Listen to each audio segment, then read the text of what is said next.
precisamos de Deus. E hoje eu quero falar um pouquinho sobre uma temática, queridos, que eu acho que ela é compreendida, de algum modo ela é compreendida, mas de algum modo também ela não é entendida. Pelo menos na prática eu acho que a gente não entende tanto, na teoria eu acho que a gente compreende. Se a gente tiver que orientar outra pessoa, talvez a gente vai saber o que dizer. Mas quando a gente estiver passando por isso, a gente entra em parafuso. A gente começa a questionar, pensar, imaginar. O tema de hoje é amados, por isso provados. Boa mensagem, né? Bom texto, né? Bom tema, né? Já deu água na boca? Seria melhor se falasse, né, das chaves que cairão aqui hoje. Deus tem uma vitória para a sua vida, receba, a promessa está aí, o milagre está chegando. Mas, queridos, hoje nós vamos perceber uma coisa: entender isso é vital para que a gente viva as promessas. Existem coisas que estão estagnadas, que elas estão paradas, porque a gente ainda não passou da fase da prova. Todos nós que somos provados, Deus tem um único objetivo: que a gente seja aprovado. E depois que somos aprovados, viveremos aquilo que Deus tem. E aí cada um tem o seu tempo, cada um tem a sua história, e hoje nós vamos aprender isso na perspectiva do céu, na perspectiva de Deus, na perspectiva do próprio Deus falando para nós como Ele opera. Então é importante que você já na leitura observe os detalhes. Deus aqui vai revelar o que Ele faz, ou o modo operante de Deus. Ele vai falar: é assim que eu faço. Então abra a sua Bíblia comigo em Deuteronômio capítulo de número 8 e preste atenção nesta leitura, porque só ela já vai mudar a sua história para melhor. Não ouvi um amém? Será que é acústica? O que foi que aconteceu aqui? Eu vou repetir então, para ajudar, talvez fui eu que não me comuniquei direito. Só a leitura vai mudar a sua história para melhor. Já na leitura, a sua vida já vai ser ricamente abençoada. É porque esta é a palavra de Deus, né, queridos? E ela é viva, ela é eficaz, ela é penetrante. A palavra de Deus é poderosa para fazer. Vamos lá, eu estou lendo na ARA, na atualizada, que diz assim: cuidareis de cumprir todos os mandamentos que hoje vos ordeno. Então, a primeira recomendação é: cuide para viver todos os mandamentos, para cumprir todos os mandamentos. Aí ele diz o porquê disso. Ele diz: para que vivais, e vos multipliqueis, e entreis, e possuais a terra que o Senhor prometeu sob juramento a vossos pais. Então, queridos, só o motivo, a razão, o para quê de Deus aqui, já é motivo suficiente para a gente olhar para esse texto e prestar mais atenção nele. Então, a primeira recomendação, ele está dizendo: cuidem para cumprir todo o mandamento. E aí ele diz para quê? Então, ele quer que a gente viva, que a gente se multiplique, que a gente entra, que a gente possua a terra, e para que a gente viva tudo aquilo que ele tem na nossa vida. Vale um glória a Deus? Vale um amém? Cele isso com um amém para a sua vida. E aí ele diz: recordar-te-ás de todo o caminho pelo qual o Senhor teu Deus te guiou no deserto, esses 40 anos. E aqui eu quero parafrasear ou contextualizar para nós. Se recorde dos tantos anos de vida que você tem. E aí eu quero que você reforce com o que o texto está dizendo. O texto está dizendo que foi o Senhor, foi Deus quem guiou eles pelo deserto. E em outras palavras, eu quero dizer que a sua história foi Deus que escreveu, foi Deus que te trouxe até aqui, é Deus que tem escrito e é Deus que tem te conduzido. E nós temos muitos milagres aqui dentro, gente que sabe que se não fosse Deus, você não estaria aqui. Que se não fosse Deus, a sua família não estaria mais de pé. mas sempre foi o Senhor. Vale um glória a Deus? E aí ele diz: para te humilhar. Cadê o glória a Deus? Para te provar. Tem um glória a Deus pelo menos ali. Para saber o que está no teu coração, se guardarias ou não os meus mandamentos. Olha só, aqui é Deus, tá? Ele te humilhou, te deixou ter fome e te sustentou com o maná. Aqui vale um glória a Deus. Que tu não conhecias, nem teus pais conheciam, para te dar a entender que nem só de pão o homem viverá, mas de tudo que procede da boca do Senhor viverá o homem. Glória a Deus! E aí ele diz: nunca envelheceu as vestes sobre ti, nem se inchou o teu pé nesses 40 anos. Sabe, pois, no teu coração, que como um homem disciplina seu filho, assim te disciplina o Senhor teu Deus. Vamos todos ler juntos esse verso de número 5? Volta no 5. 1, 2, 3. Sabe, pois, no teu coração, que como um homem disciplina seu filho, assim... Vale um glória? Eita benção!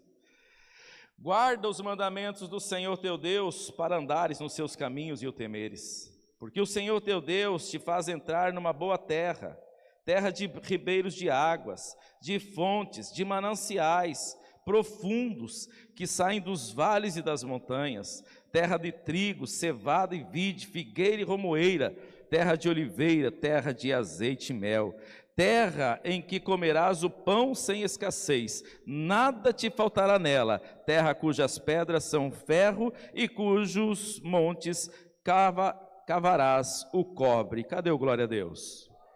Comerás e te fartarás, e louvarás o Senhor teu Deus pela boa terra que Ele te deu. Receba isso em nome de Jesus.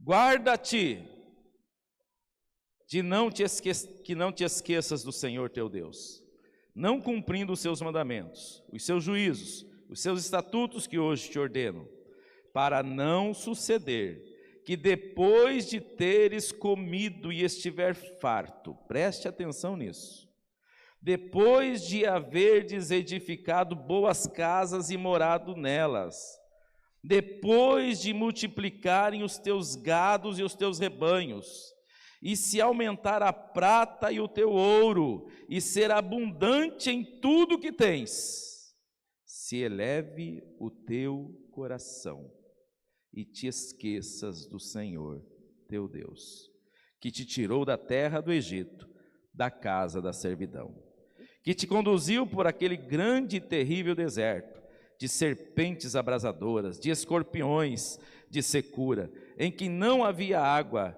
e te fez sair água da pederneira, ou água da rocha, água da pedra, que no deserto te sustentou com maná, que teus pais não conheciam, para te humilhar, para te provar, e afinal te fazer bem. Não digas, pois, no teu coração: a minha força e o meu poder, do meu braço, me adquiriram essas riquezas. Antes te lembrarás do Senhor teu Deus, porque é Ele o que te dá força para adquirir riqueza, para confirmar a sua aliança, que sob juramento prometeu a teus pais, como hoje se vê. Se te esqueceres do Senhor teu Deus, e andares após outros deuses e os servires e o adorares, protesto hoje contra vós, outros, que perecereis. Como as nações que o Senhor destruiu de diante de vós, assim perecereis. Porquanto não quisestes obedecer à voz do Senhor, o vosso Deus. Amém? Já dá para fazer o apelo e ir embora? Verso de número 5. Sabei, pois, no teu coração, que como um homem disciplina seu filho, assim te disciplina o Senhor. Queridos, este retrato é Deus antes do povo entrar na terra prometida. Ele está dando para eles orientações. Mas não só isso, ele está esclarecendo o porquê eles passaram pelo que eles passaram.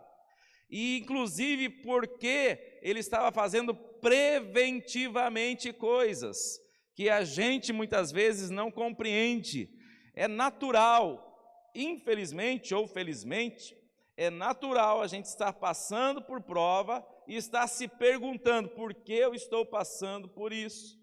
E parece que a primeira coisa que a gente pensa é: eu devo estar em pecado, eu fiz alguma coisa errada, eu tenho que consertar, o que eu preciso pedir perdão, eu preciso ajustar a minha vida com Deus. Alguns já pensam logo que é Satanás, outros às vezes fazem o link que pode ser algo vindo do Senhor. Há no mínimo 3 formas de você ser provado. Pode ser o que o texto está dizendo, o próprio Deus provando, pode ser Satanás também lutando, e pode ser a gente ter provocado aquilo de alguma maneira. E a gente fica, na hora que está passando por prova, tentando entender isso. E nós estamos vivendo em tempos onde se fala muito numa teologia de uma prosperidade, onde parece que a gente aceita Jesus, recebe o Senhor e tudo vai dar certo. E tudo será bênção, será só vitória, agora eu enriqueço, agora eu não adoeço, agora a minha vida vai ser uma maravilha. Mas não é bem assim. A gente começa a viver a vida com Cristo, e quantas vezes eu já ouvi pessoas dizendo: parece que piorou, parece que antes não tinha luta e agora parece que eu tenho luta. E as pessoas ficam se perguntando por que eu estou passando o que eu estou passando. E aqui, queridos, é o retrato do povo escolhido por Deus. Deus escolheu a Israel como sua nação, a nação que ele abençoaria e faria uma referência para as outras nações. Olhar para Israel é olhar para a matriz geradora de Deus para chegar até nós. Nós hoje temos acesso porque Israel foi reprovado. Mas Deus hoje construiu um caminho aonde todos somos aprovados através da cruz, do sangue de Jesus. O caminho é Jesus, aleluia. E quando a gente olha para esse texto, o texto está dizendo: não foi a carne, não foi o diabo, fui eu. O próprio Deus provando, o próprio Deus querendo de alguma maneira revelar algumas coisas a nós, e é sobre isso que eu quero falar com vocês nessa noite. Antes de começar, queridos, eu quero contar uma historinha que alguém lembrou-me, a Lu, que eu vi ela por aí, numa conversa de corredor, ela contou essa historinha, eu lembrei dessa historinha. Eu já vi essa historinha contada de diversas maneiras, eu vou contar do meu jeito, e aí o que importa para nós aqui é o resultado final, ou seja, a moral da história. Conta-se de uma vaquinha e eu vou chamar de fazendeiro, mas poderíamos chamar de uma família pobre, que tinha lá a sua vaquinha, e de repente se conta muito essa história como um sábio e seu aprendiz, passando por aquela casa e vendo aquela família, e aproxima-se até eles e passa com eles alguns dias. Olhando a rotina da casa e a pobreza da casa, ele pergunta: como é que vocês têm sobrevivido? E eles dizem: é a vaquinha que nós temos. A nossa vaquinha gera leite, a nossa vaquinha gera queijo, a nossa vaquinha é a nossa fonte de sustento. A gente vende, a gente come, a gente compra coisas através da nossa vaquinha. E aquele sábio passou alguns dias ali e foi embora. E quando ele foi embora, pediu para o seu aprendiz para que jogasse a vaquinha numa ribanceira, num buraco, num precipício, para matar a vaquinha. O seu aprendiz ficou muito apreensivo com aquilo e disse: olha, eu acho que não é uma coisa boa, é a única fonte de sustento que eles têm. Se a gente matar a vaquinha deles, nós vamos acabar com essa família. Mas não teve jeito, né? O mestre disse: vai, faça o que eu estou dizendo para você fazer. E ele foi e fez. relutante, sem desejo, mas foi lá e fez, e obedeceu. Jogou a vaquinha no precipício e certamente a vaquinha morreu. Depois de muito tempo, aquele aprendiz, muito preocupado, abandonou o seu mestre para ver o que sobrou daquela família, porque ele vivia com um pesar no coração, pensando que aquela família devia ter sido destruída, que eles morreram de fome, e queria saber o que aconteceu com aquela família. E foi até aquela casa novamente. Quando chegou lá, já não era uma casinha, já era uma grande fazenda, cheia de coisas plantadas, um casarão, uns filhos maiores agora, fortes, e tudo já era um outro cenário. E ele pensou, certamente as pessoas morreram e agora outras pessoas estão morando aqui. Quando chegou lá, perguntou o que aconteceu com a família que morava aqui. Somos nós que sempre moramos aqui. Sim, mas e daí, o que aconteceu? E ele disse, olha, nós tínhamos uma vaquinha, e nós vivíamos daquela vaquinha, mas ela morreu um dia. Quando ela morreu, nós percebemos que tínhamos que fazer alguma coisa para sobreviver. E então começamos a fazer outras coisas, a plantar, a vender plantas, compramos mais vacas, mais bois, para que não acontecesse o que aconteceu da outra vez, e hoje temos essa fazenda, onde a gente tem aqui todo tipo de coisas para que a gente sobreviva. Queridos, moral da história, muitas vezes a gente precisa perder as vaquinhas sagradas. Aquilo que às vezes parece que é a única fonte de sustento, mas que às vezes está atrapalhando o nosso crescimento. Na pandemia nós vimos isso de monte. Eu tenho passado os últimos dias assistindo muito Shark Tanks, e aí a gente olha aquilo ali, queridos, o que mais a gente vê é gente assim, gente que parece que foi lá no fundo do poço para descobrir algo novo, para ter um insight, para ter uma visão, para ter uma percepção de mercado, para enxergar uma dor, para enxergar um problema, e a partir daquilo uma nova história se cria. É a mesma coisa que está acontecendo com o povo de Deus. Parece que eles estão no fundo do poço, só que tem um problema, eles não percebem que estão no fundo do poço. Eles são escravos, não tem como ser pior uma vida de escravo, mas eles vivem ali, porque ali tem o que comer, tem aonde dormir, tem aonde trabalhar, eles estão numa nação e está tudo bem. No entanto, Deus tem uma promessa para aquele povo, é hora de matar a vaquinha, é hora agora de recomeçar uma nova história. Moisés vai até eles e fala do plano de livramento que Deus tem, e começa o plano de livramento, e quando esse plano começa, o faraó naquele momento fica sabendo do projeto e diz, esse povo está muito sem trabalho, eles estão muito ociosos, vamos multiplicar o trabalho deles. Nós trazíamos a palha para eles, a coisa estava muito fácil, agora eles vão ter que correr atrás da palha e eles vão continuar com a mesma produção. Não pode cair o nível de produção e agora vai aumentar o seu trabalho. Sabe o que aconteceu? Deus estava começando a libertar o povo, mas a prova piorou. Ou seja, o cenário, em vez de melhorar, piorou. Parece que piorou, mas não piorou. Deus está entrando em ação. E nós veremos então a história de Israel, por algumas vezes acontecendo isso. Eles saem do Egito, e quando eles saem do Egito, eles estão de frente com o mar. Nas costas tem o exército, na frente tem o mar. O exército quer matar o povo de Deus, e novamente o povo fica inquieto, pensando, vamos todos morrer. Mais uma prova vem, e eles teoricamente teriam sido reprovados pela prova, mas Deus está ali para aprová-los. Abre um caminho no meio do mar, eles passam do outro lado e o nome do Senhor é glorificado. Querido, se a gente continuar olhando para a nação de Israel e o caminho deles, saindo da escravidão e chegando até a terra prometida, ou começando a história com Deus e chegando até a promessa, começando a vida com Deus e chegando até a vitória, você verá inúmeros momentos de lutas, de prova, de sofrimento que eles passaram. E muitas vezes eles foram reprovados. Alguns foram aprovados, até mesmo quando eles estavam para entrar na terra prometida, quando eles estavam para conquistar, eles foram reprovados e andaram mais 40 anos no deserto. E aqui, queridos, cabe para nós sempre aqueles questionamentos de todo ser humano. Mas por quê? Para quê? Como assim? Se Deus está patrocinando, se Deus está mandando, se Deus está presente.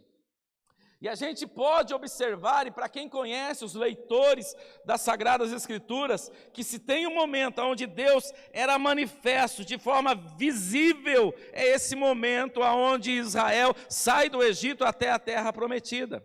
Nós temos uma coluna de fogo, nós temos nuvem representando a presença de Deus, nós temos milagres extraordinários provando a presença de Deus, mas isso nunca isentou eles de momentos difíceis, nunca isentou eles de provas, de dificuldades e de situações complicadas. E aí, queridos, vamos para o texto, porque o texto vai dizer para nós o porquê que Deus faz isso. E se a gente saísse daqui com esse ensinamento firme no nosso coração, provavelmente a nossa postura vai mudar diante das provações, das lutas e das dificuldades. Provérbios 17:3 diz assim: o crisol prova a prata, e o forno o ouro, ou em algumas traduções o fogo o ouro, mas aos corações prova o Senhor. Vale um glória a Deus? Olha o parâmetro de comparação que Deus está fazendo. O crisol, ele é um equipamento, ele é uma peça aonde ele resiste ao fogo para que materiais de ferro possam ser derretidos e trabalhados. Então está pegando, assim como o crisol é algo extremamente resistente, e assim como o fogo, que é poderoso para purificar, e ele está pegando coisas de alto padrão para isso, queridos, ele está dizendo, assim Deus prova os corações. Dá um glória a Deus agora. Deus nos prova, queridos. Eu poderia dizer que o tema dessa mensagem poderia ser: seremos provados. Somos provados. Não tem como correr das provas, não tem como correr do trabalhar de Deus na nossa vida. Quantos aqui querem ir para o céu? Dá um sinalzinho assim com a sua mão. Então se prepare, queridos, porque nós somos provados para conquistar a promessa. Vale um glória a Deus? Somos provados para conquistar as promessas. 1 Pedro, capítulo 1, versículos 3 a seguir, eu vou ler alguns versículos alternados, então eu não vou dizer exatamente a sequência, mas preste atenção na leitura.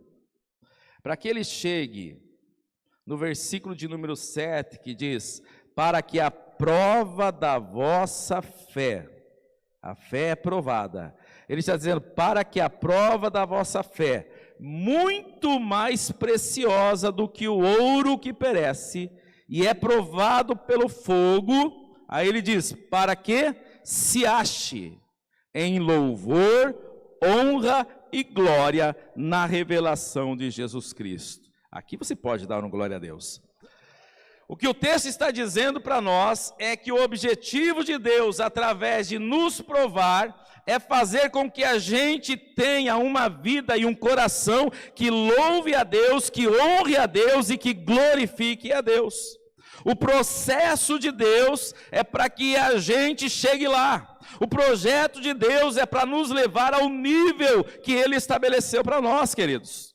É isso que você encontrará o tempo todo neste capítulo que estamos lendo, de 1 Pedro, capítulo 1. O verso 3 diz assim: bendito seja o Deus e Pai Pai de nosso Senhor Jesus Cristo, que segundo a sua grande misericórdia, nos gerou de novo para uma viva esperança, pela ressurreição de Jesus Cristo dentre os mortos. E aí ele diz para quê? Para uma herança incorruptível, incontaminável e que não se pode murchar, guardada nos céus para vós, e você pode dar um glória a Deus. E aí ele diz que mediante a fé isso está guardado. Aí, se esta promessa é mediante a fé, faz sentido ouvir ele dizer no verso de número 7, a fé é provada, e a fé, este valor em ser provado, excede, queridos, a qualquer outro bem material. É precioso o que Deus está fazendo quando Ele está provando. É precioso. Talvez eu daria muitos adjetivos, mas acho que precioso não seria o primeiro que eu daria quando eu estou sendo provado. Talvez eu diria, é doloroso. Talvez eu diria, eu não estou entendendo nada. Mas dizer que é precioso, queridos, é entender que o Pai está com as mãos em ação na minha vida e na sua vida. É entender que o que Deus está fazendo está no verso 9 do mesmo capítulo de Pedro, que ele diz, alcançando o fim da vossa fé, a salvação das vossas almas.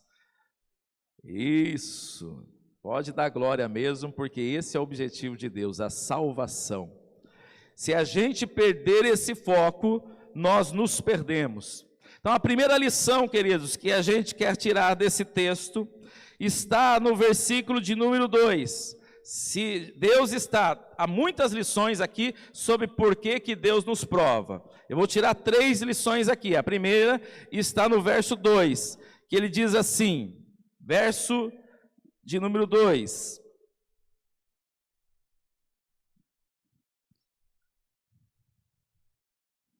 Deuteronômios 8 e o verso de número 2. Recordar-te-ás de todo o caminho pelo qual o Senhor teu Deus te guiou no deserto, esses 40 anos, para te humilhar, para te provar. E aí ele diz o motivo, para saber o que estava no teu coração, se guardaria ou não os seus mandamentos. A prova revela a verdade do nosso coração. É muito lindo a gente dizer coisas, mas é na prova que Deus vai dizer quem de fato nós somos. Vocês lembram quando Deus ou Jesus fala para Pedro, Pedro, você me negará? O diagnóstico de Pedro era, jamais te negarei, eu morrerei por ti, todos te negarão, mas eu não. E Jesus está dizendo, você vai me negar. E naquele momento se revela o coração de Pedro logo a seguir, aonde ele nega Jesus. A palavra de Deus nos diz em Isaías 29:13, esse povo se aproxima de mim com a boca, me honra com os lábios, mas o seu coração está longe de mim. A adoração que me prestam só é feita de regras ensinada por homens. E novamente Jesus, ele também toca no mesmo assunto, inclusive fazendo referência para Isaías, em Mateus capítulo 15, ele diz assim, e assim vocês invalidam pela vossa tradição o mandamento de Deus. Hipócritas, bem profetizou Isaías a vosso respeito, dizendo, esse povo se aproxima de mim com a sua boca, me honra com os seus lábios, mas o seu coração está longe de mim,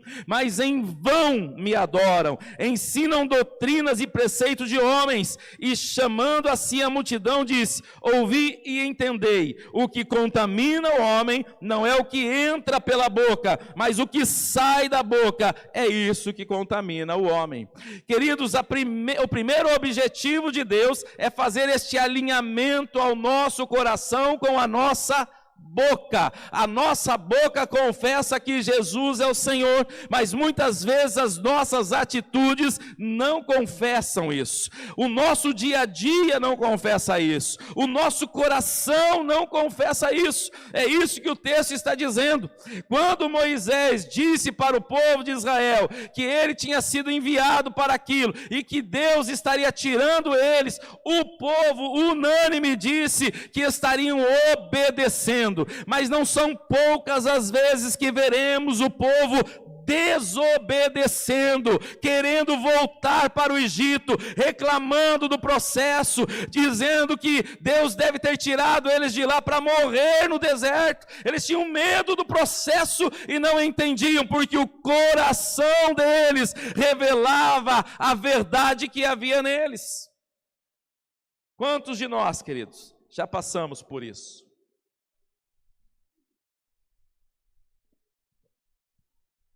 Eu estava conversando com um colega esses dias, e conversando sobre um episódio, quando eu cheguei do Espírito Santo aqui, cheguei no Espírito Santo.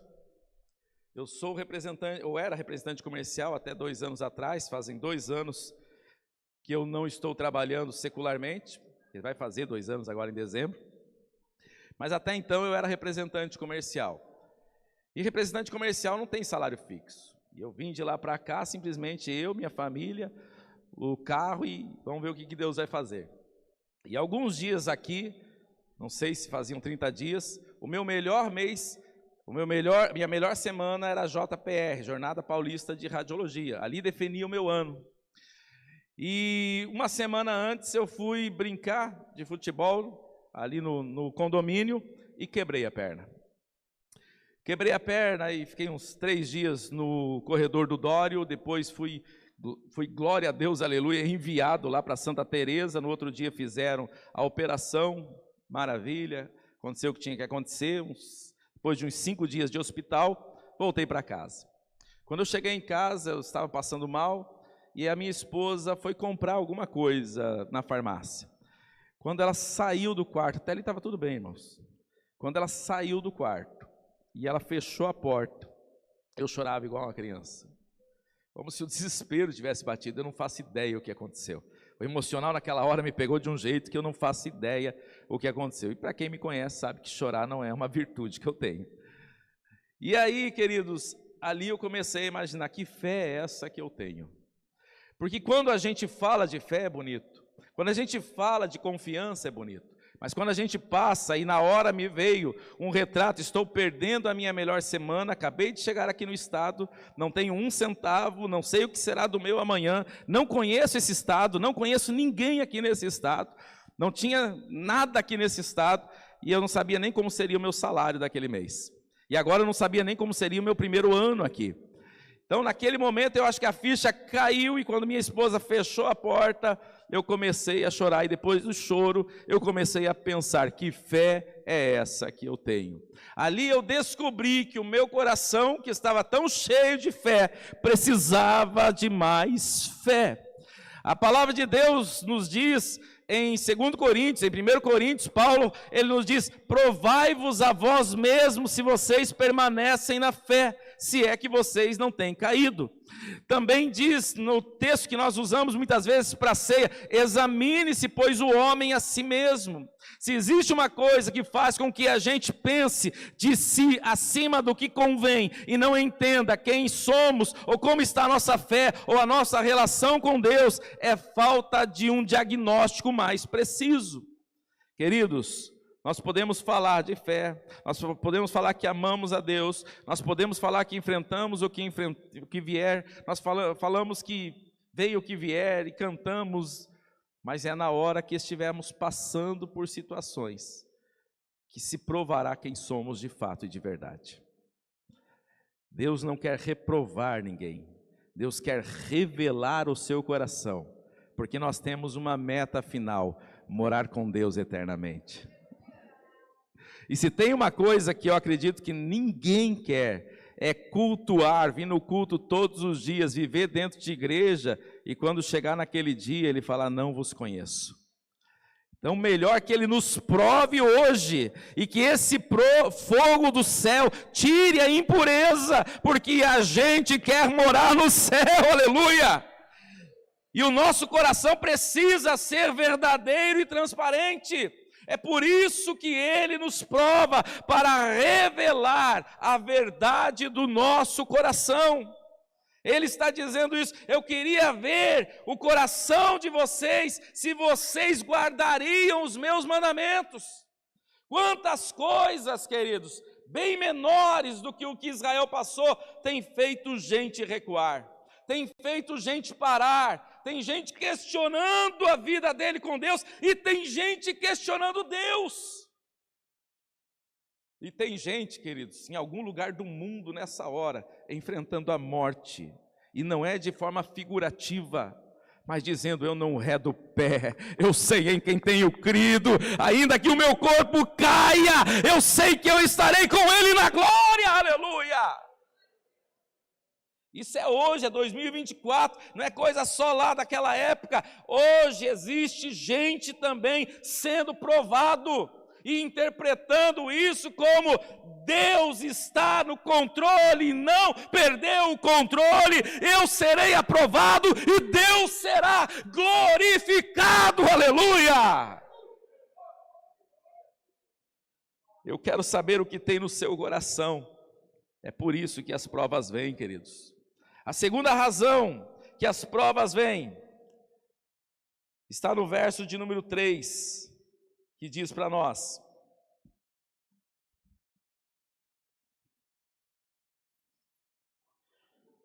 Ele te humilhou, te deixou ter fome, e te sustentou com o maná que tu não conhecia, e nem teus pais o conheciam, para te dar a entender que nem só de pão o homem viverá, mas de tudo que procede da boca do Senhor. Eis aqui um dos grandes motivos de que passamos por provas. É lógico que o texto está dizendo para nós de uma necessidade básica fundamental. O pão aqui não está só se tratando de comer o pão, está falando de algo básico e fundamental. E em algum momento da vida, é praticamente o primeiro motivo pelo qual a gente trabalha. Você trabalha primeiro para que você também possa se alimentar. Com ela virá outras coisas, daqui a pouco o alimento básico muda o patamar, já não é mais o pão, agora o pão tem que ter uma mortandela, tem que ter um queijo, agora já não é só o pão, agora tem que ter um pão de queijo, um leite, mas tudo começou numa necessidade básica que vai aumentando. Só que esse pão está falando das nossas necessidades do dia a dia. A gente transformou as necessidades, queridos, em meta principal, em coisa primária, em busca essencial. Quanta gente não tem tempo para Deus, porque está na correria do dia a dia, correndo atrás do pão, mais pão, da padaria, da fábrica de pão e tudo que puder através do pão. Já não é mais só sobre o pão que se trata, agora eu quero ser um importador de pão, agora eu quero deter a patente do pão, e a gente não para nunca. E esse assunto, queridos, ele é tão vital. Se a gente fosse falar um pouco mais dessa questão, que parece que Deus está tratando do alimento, parece que o alimento é o que nos tirou do Éden, foi uma fruta, comer da fruta que não podia. Você tem todas as outras, só não come daquela árvore, pois é daquela árvore que a gente vai comer. Esaú e Jacó, ele troca a sua primogenitura por causa de um prato de guisado. Quantas vezes veremos referência a alimento? O povo de Israel, não foram poucas as vezes que eles queriam voltar para lá, porque tinha cebola no Egito, porque tinha pepino no Egito. Vê se pode, queridos. Ainda coisas básicas faziam com que eles tirassem o olho do alvo e eles queriam voltar. Mas se fosse pela comida, que muitas vezes vemos as derrotas, Deus também deixa uma marca na nova geração, dizendo: agora pelo meu corpo e agora pelo meu sangue, se alimente de mim e você terá vida. A vida hoje que temos e se alimentamos é através de Jesus, e ele venceu nesse quesito. Quando ele está no deserto, a primeira prova é: transforme essas pedras em pães, e ele diz, a palavra diz: nem só de pão o homem viverá, mas de toda a palavra que procede da boca de Deus. Aleluia! Ou seja, nós precisamos entender que as necessidades não são maiores do que Deus. E isso só vai acontecer, queridos, quando a gente não recua, quando a gente não volta, quando a gente avança. O que acontecia com Israel quando a fome batia, quando eles olhavam para o armário e não tinham o que comer, eles queriam voltar para o Egito, eles queriam parar a caminhada. Eu e você mostramos se somos ou não aprovados quando a gente segue em frente, indiferente de como está o meu armário, indiferente do meu amanhã, porque eu sei em quem tenho crido. Eu sei em quem tenho crido. Ele é poderoso para fazer um banquete no meio do deserto. Sabe do que ele precisa? De nada, porque ele traz a existência. É eu e você que ficamos fazendo conta, mas como que isso vai acontecer se eu não estou vendo possibilidades? É nós que fazemos essa conta. Deus, ele simplesmente manda um haja, um aconteça, uma ordem do céu, e as coisas se alinham, acontecem, e o nome dele é glorificado. Queridos, os mais conservadores, os mais simples, eles vão dizer que tinham ali no deserto aproximadamente 1,5 milhão de pessoas. É muita gente. Dá no mínimo umas 3 serras, só para você ter uma base, ou um pouquinho mais. Sendo conservador, 1,5 milhão é pouco. Alguns falam em até 3 milhões de pessoas. Às vezes, nós fomos agora para um retiro abençoado, onde sobrou comida. Mas eu fico imaginando para quem está organizando e pensando: e se faltar o coco? E se faltar o bolo? E se faltar isso? E se faltar aquilo? E se organizar e Deus abençoe e sobrou. Mas quantas vezes, queridos, numa organização pequena nossa, a gente num almoço de casa, a gente já está preocupado se vai faltar alguma coisa. Imagine 1,5 milhão de pessoas, crianças, pessoas mais velhas, todo tipo de gente no meio do deserto. E agora olha para a despensa e não tem nada. E eles precisavam manter a sua fé. Não tem uma fábrica, não tem possibilidade alguma, é deserto. Aí Deus, com o seu toque divino, fala: eu vou mostrar para vocês que a solução, ela vem de onde vocês não imaginam. É o que ele diz no texto. Ele diz: eu dei o maná do céu que vocês não conheciam. A gente às vezes perde tempo querendo saber como que vem a vitória, e aí Deus nos surpreende por um caminho que a gente nunca imaginou. É o que acontece com o povo. Eles estão imaginando como que a gente vai comer, e Deus fala: eu vou mandar um maná do céu, vocês não conhecem, mas todo dia vai chegar, e vai vir fresquinho, e vai vir na hora, e ninguém experimentou o que vocês vão experimentar. Aleluia! Esse é o teu Deus, esse é o nosso Deus, queridos. Quando Deus virou a chave da minha vida financeira, lá em 2002 para 2003, até ali eu trabalhava de vendas, e estava acostumado a trabalhar vendas. Eu fico desempregado se eu quiser, porque geralmente tem uma porta, para quem sabe vender, vende qualquer coisa. Mas eu estava cansado de trabalhar em alguma coisa, e parece que prometia o mundo, e eu não ia para frente, a coisa não caminhava. E aí eu fiz uma oração com Deus, falei, chega, Senhor, fecha as portas que não são tuas e deixa aberta só a tua porta. Irmão, fiquei 1 ano e pouco desempregado. Pensa num tempo de luta. E aí, quando eu já estava, naquele tempo eu orava e jejuava e buscava, e tinha vigília, o que tivesse eu estava lá, abre a porta, Senhor, abre a porta, faz alguma coisa. E de repente, irmãos, eu pensava em tudo, eu pensei em todas as possibilidades, e nada aconteceu. E quando Deus abriu a porta, foi na mais improvável de todas. Eu nunca tinha imaginado trabalhar na área médica, eu não tinha capacidade para trabalhar na área médica. Deus abriu uma porta e de lá eu trabalhei esses 20 e tantos anos até o final do ano passado. Eu jamais imaginaria o que Deus fez, e eu tenho certeza que tem muita gente aqui dessa maneira. Você precisa aprender a confiar. Você precisa aprender a confiar no seu Deus, Ele é poderoso para fazer. Deus quer revelar o que tem no seu coração, mas Ele quer estabelecer uma verdade no seu coração. O que me sustenta não é o pão, o que me sustenta não é a minha conta bancária, o que me sustenta não são as minhas habilidades, o que me sustenta é o meu Deus. E ele está dizendo isso, como diz no verso 5, vocês precisam saber que como um pai educa o filho, eu também faço isso com vocês. Aqui ele está envolvendo no processo, ele está envolvendo amor, cuidado. Que pai que não tem o objetivo de que seu filho voe muito mais alto?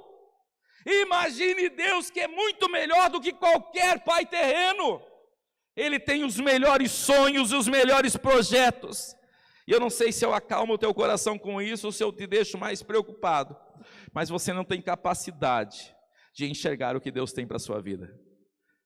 Você precisa aprender a crer. Porque os teus melhores planos estão bem aquém do que aquilo que Deus tem. Até rimou, né? Os teus melhores planos estão aquém daquilo que Deus tem. Você vai se surpreender. Em primeiro lugar, Ele prova o teu coração para saber o que tem no teu coração. Em segundo lugar, Ele quer estabelecer a prioridade, alinhar o nosso coração. E em terceiro lugar, para finalizar, está no verso de número 14 e 17. Ou de 14 a 17.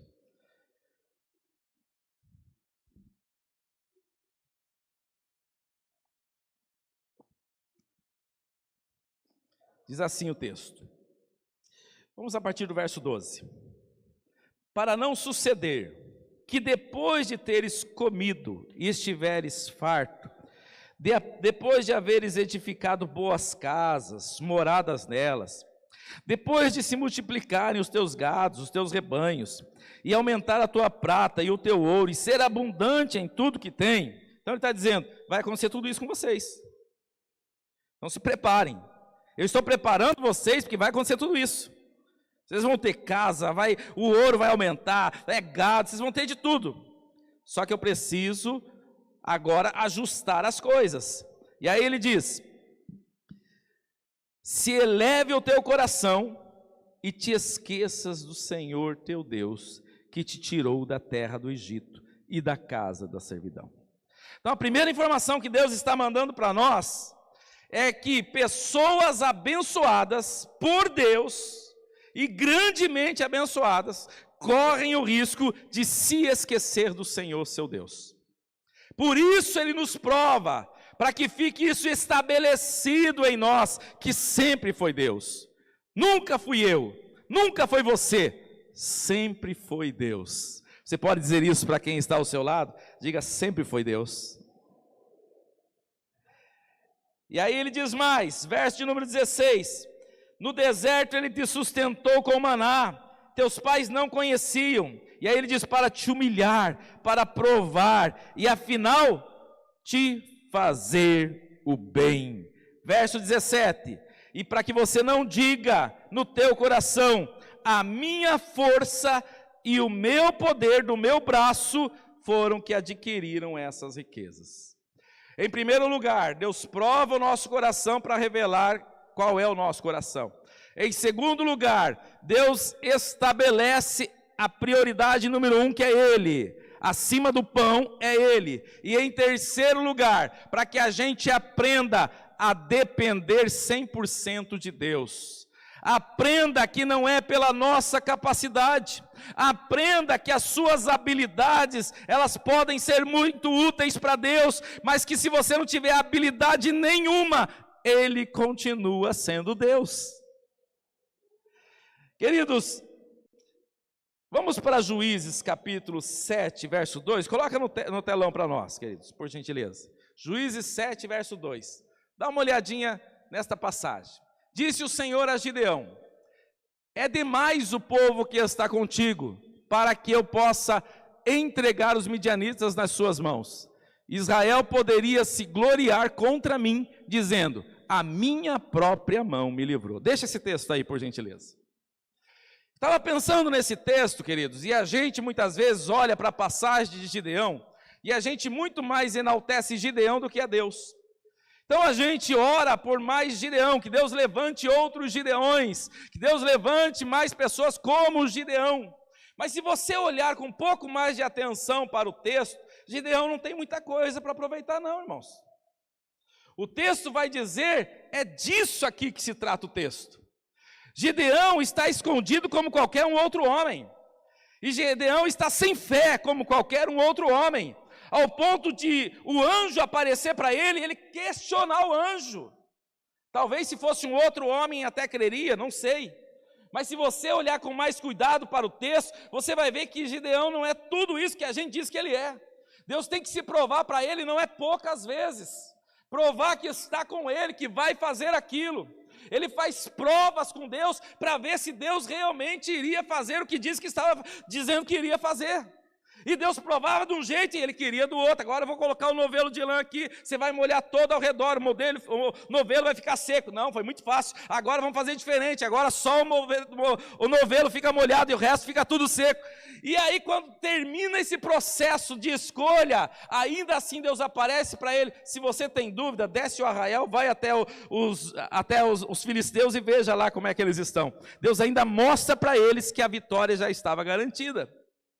Então se você olhar para Gideão e o final da história de Gideão, talvez Gideão não seja o que a gente tanto prega. Mas por quê? O que Deus está querendo dizer na mensagem de Gideão é isso aqui.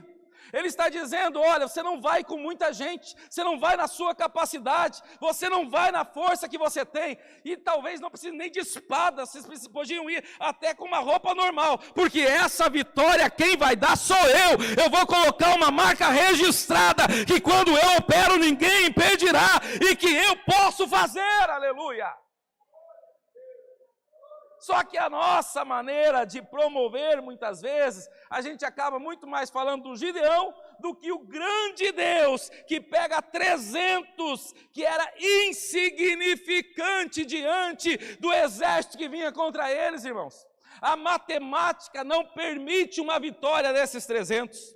Ah, mas foi isso, mas foi aquilo, não. Deus já deu a senha. Ele disse, eu vou fazer, e eu quero o menor número possível. Eu quero a impossibilidade aqui. Eu quero que tenha um exército de improváveis. Eu quero gente que você olha e fala, isso daí não dá certo. É com esses que eu vou contar, é com esses que eu vou fazer.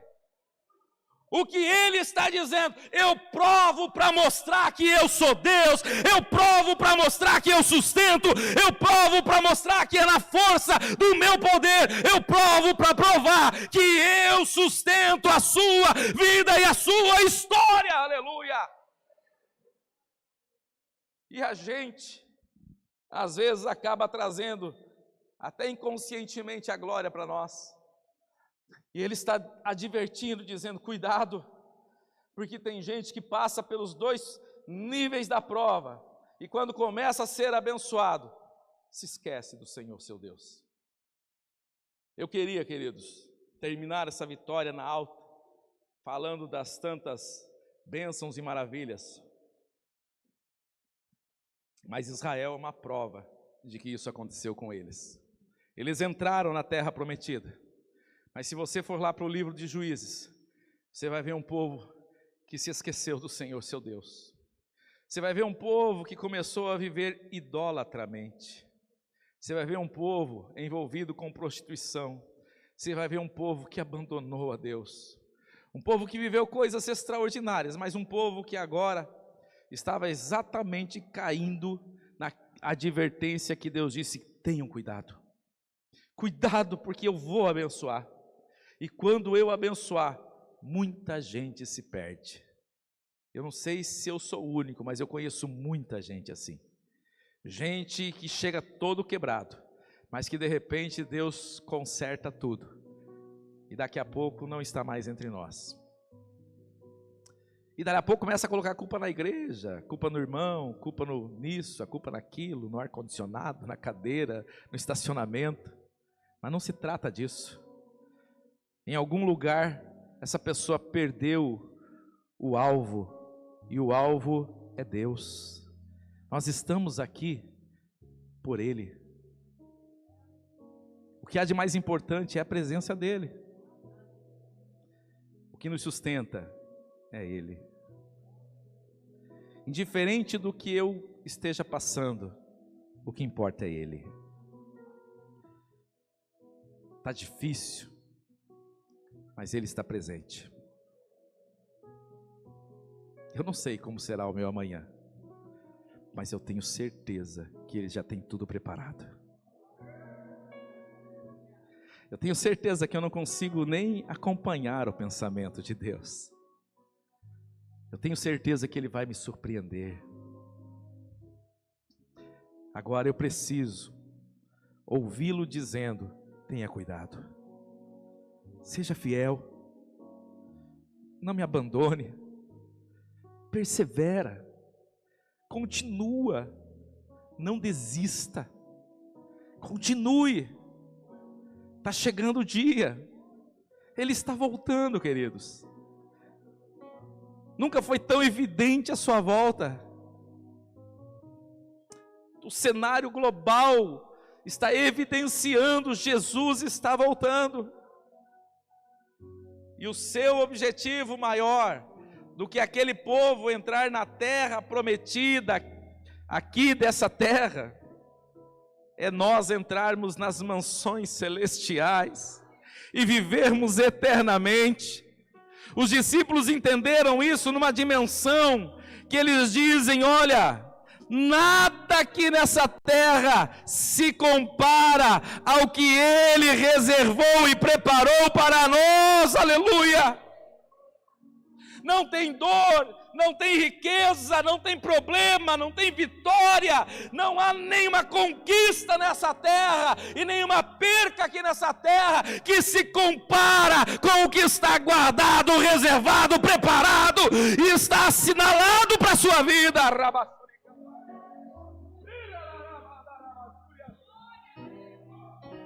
Você está sendo provado porque Ele te ama.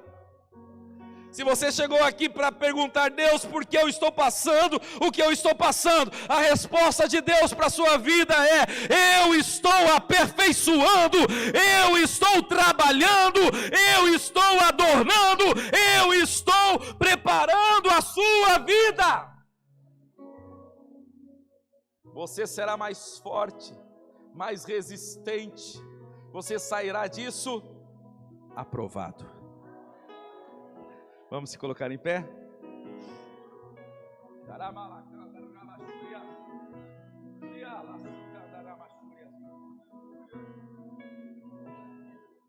Sim,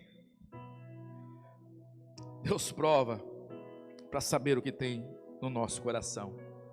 Sim, Deus prova para que a gente entenda que nem só de pão o homem vive. Nós precisamos de Deus. E sim, Deus prova para que a gente abandone a nós mesmos e vivamos a dependência dEle. E tem muitos de nós que precisaríamos voltar lá no verso de número 2, que ele fala: se recorde de todo o caminho. O que Deus já fez na sua vida, o que Deus já tem feito, que Deus já... Você não está aqui debalde. Você não está aqui à toa. Nós temos vitoriosos aqui que já passaram por coisas extraordinárias. Mas a prova de hoje é diferente da prova de ontem, né? E o que nos sustenta é saber que o Deus de ontem nos deu vitória. É dizer como Davi: o mesmo Deus que me deu vitória sobre o leão e o urso, me dará também nessa circunstância. É o mesmo Deus que continua no controle absoluto de todas as coisas. Mateus, tem um louvor? Então se prepara para o louvor, e nós vamos fazer uma oração aqui nesta noite. Uma oração de loucura. A gente está acostumado a pedir bênção, né? Já está acostumado a pedir: Senhor, me dá vitória. Isso não é pecado não, irmãos, é bom. Mas hoje a gente vai pedir perseverança, resiliência. Hoje a gente vai pedir a resistência. Hoje a gente vai pedir: Senhor, continua me sustentando, eu preciso do Senhor. Hoje a gente vai pedir aprovação, sair aprovado, dure o tempo que durar. E que Deus nos dê discernimento, porque o discernimento nos ajuda a ser aprovado, irmãos. Quando a gente fica relutando com Deus, e talvez até dizendo: eu não mereço o que eu estou passando, você não está entendendo. E Deus está dizendo: fica tranquilo, você vai ver o que eu vou fazer no final. É que não chegou no final. Quando chegar no final, você vai dizer: eu precisava passar por todo esse processo. Tem loucos aqui para orarem assim nessa noite? Então saia do seu lugar, venha até aqui à frente. Você vai vir de outra maneira hoje orar a Deus. Ore por força, ore por renovo, ore por mais do Espírito Santo, ore por resistências espirituais, compreensão de Deus, discernimento. Enquanto Mateus vai louvando, você vai chegando aqui até a frente e nós já estaremos orando.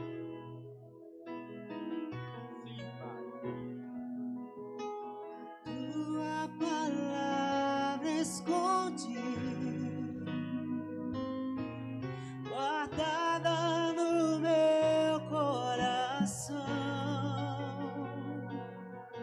pra eu não pecar contra ti, Senhor. A tua palavra esconde, minhas vestes no sangue lavei, e das tuas águas bebi, pra ser uma oferta agradável a ti, minha vida a ti consagrei. Consagre a sua vida ao Senhor. Meus dons e talentos são pra ti. Sim, Senhor, sim. Meus bens preciosos Tudo é para ti, Senhor. são teus. Não vejo razão da minha vida sem ti. Tu és meu Senhor e meu Deus. Assim como um fogo refina o ouro, vem tu, abre em mim, completa, até que o mundo possa. Sim, Deus, sim, Deus. A glória em meu rosto brilha. Nós temos alguém que está aceitando a Jesus como único e suficiente Salvador, ou reconciliando, que está aqui na frente, ou está no auditório, e quer fazer um compromisso com Deus. Dá um sinal assim com a sua mão, eu quero orar pela sua vida. Se temos alguém para aceitar a Jesus ou reconciliar. Se temos, dá um sinal com a sua mão. Se não temos, eu quero orar por 2 momentos agora. A primeira oração que eu quero fazer, aqui nós estaremos orando sobre essa resistência, essa resiliência do céu. O pastor Tiago estará orando por isso. E a segunda oração que nós estaremos orando aqui nessa noite é por você que está sendo provado e está precisando de uma ajuda do céu. Você está passando por uma luta que você não está compreendendo o que você está passando. E nós queremos orar por você também aqui nessa noite, amém? Mas primeiro vamos orar para que Deus te dar capacidade, para Deus te capacitar, para o Espírito Santo te ajudar nesta luta e nessa dificuldade, entendendo que Deus está no controle, amém? Você que está aí na igreja, dirija a sua mão para frente e derrame também dessa graça sobre esses que estão aqui à frente. Amém, coloque suas mãos para frente, isso, a igreja pode estender para cá, mas quem está aqui na frente... Senhor, falta-nos muitas coisas, Senhor. Falta-nos muitas coisas para enfrentar as lutas de cabeça erguida. Senhor, falta-nos, Senhor, muitas coisas, falta-nos às vezes fé. Às vezes nos percebemos tão pequenos, meu Deus, homens que se declaram homens de fé. Mas, meu Deus, nos percebemos afundando e sucumbindo, Senhor, no meio das lutas, no meio das provações, ou nos percebendo sufocados, Senhor. Mas eu quero ministrar e pedir para o Senhor derramar, meu Deus, sobre o teu povo nesta noite. Derramar da força dos altos céus. Meu Deus, o Senhor faz homens e mulheres fortes, Senhor, um símbolo de um homem forte, meu Deus, na tua palavra, Senhor, é Davi, um homem cheio de força, para lutar contra guerreiros, é Sansão, para lutar contra guerreiros. Jesus, o Senhor é aquele que derrama força sobre o teu povo, e nós queremos te pedir, meu Deus, reveste agora, cada um dos teus servos, homens e mulheres aqui na frente, com força dos altos céus, para caminhar, meu Deus, com ousadia e de forma firme, diante das lutas, diante das adversidades, diante das provações que cada um deles tem vivido, Senhor. Homens do Senhor, mulheres do Senhor, passam por provas confiados no Senhor. E eu quero declarar nessa noite que a confiança dos teus servos está sendo reestabelecida. Meu Deus, eles estão crescendo na confiança em Ti, para caminhar altaneiramente, Senhor, com os olhos voltados para o céu, independente do tamanho da sua luta, Senhor. Nós declaramos sobre os teus filhos e derramamos sobre eles, meu Deus, Espírito Santo, o teu fruto. O fruto do Espírito, meu Deus, vai se manifestar na vida dos teus filhos durante esse período, meu Deus, difícil. Durante esse período que eles precisam ser renovados diariamente no Senhor. Derrama sobre eles, meu Deus, a persistência em buscar na tua palavra as respostas.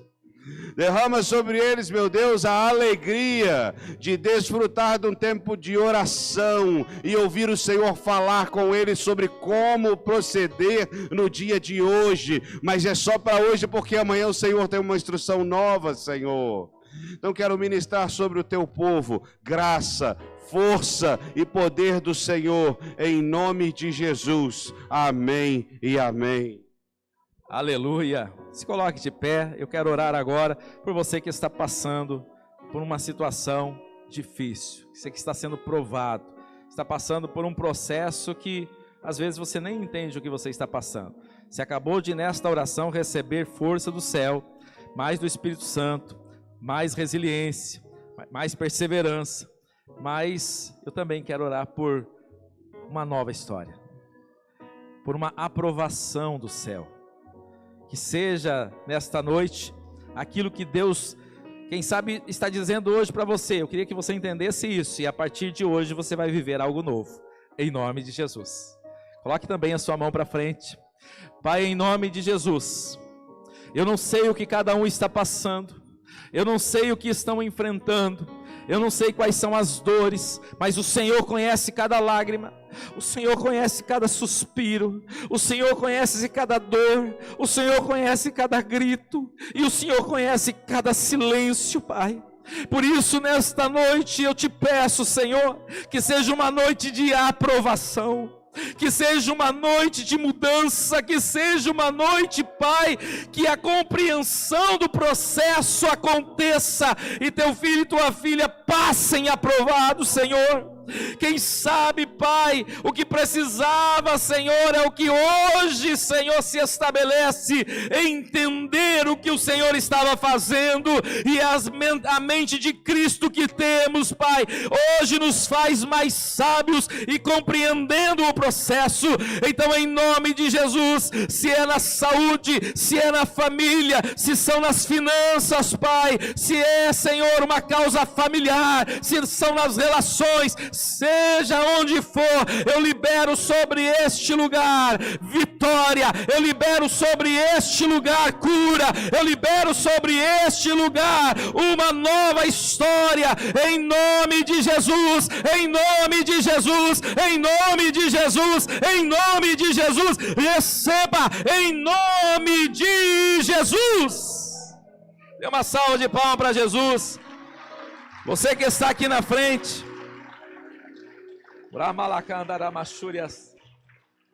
tem algo do céu acontecendo aqui neste lugar. Você está sentindo esta presença?